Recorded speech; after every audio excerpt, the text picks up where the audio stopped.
Alkitab menyebut Israel sebagai umat yang dikasihi Allah? Apa karena mereka selalu sempurna? Ternyata jawabannya justru sangat mengejutkan dan menunjukkan betapa setianya Tuhan kepada janjinya.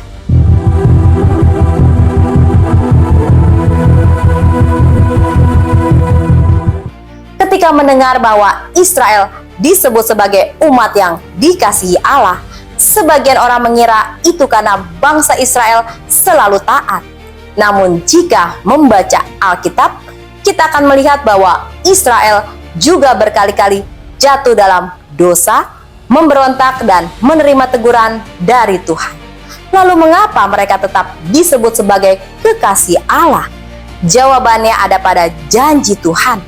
Tuhan memanggil Abraham dan berjanji bahwa melalui keturunannya semua bangsa di bumi akan mendapat berkat. Janji itu dicatat dalam kitab Kejadian 12 ayat 2-3.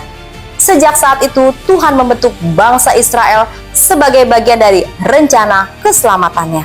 Kemudian Tuhan menegaskan kembali perjanjian itu kepada Ishak dan Yakub. Dari keturunan Yakub lahirlah 12 suku Israel. Dalam kitab Ulangan 7 ayat 7-8, Tuhan menjelaskan bahwa Ia tidak memilih Israel karena jumlah mereka paling besar atau paling kuat. Sebaliknya, Tuhan memilih mereka karena kasih-Nya dan karena Ia setia kepada sumpah yang telah diikrarkan kepada nenek moyang mereka.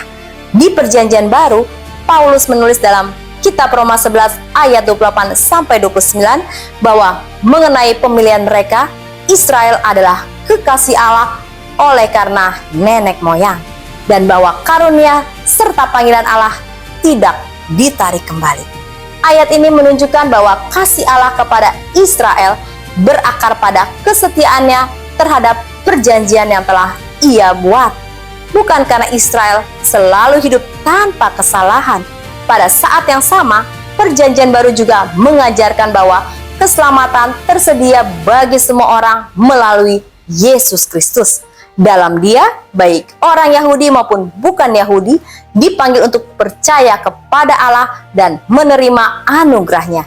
Jadi ketika Alkitab menyebut Israel sebagai umat yang dikasihi Allah, hal itu menekankan kesetiaan Tuhan pada janjinya.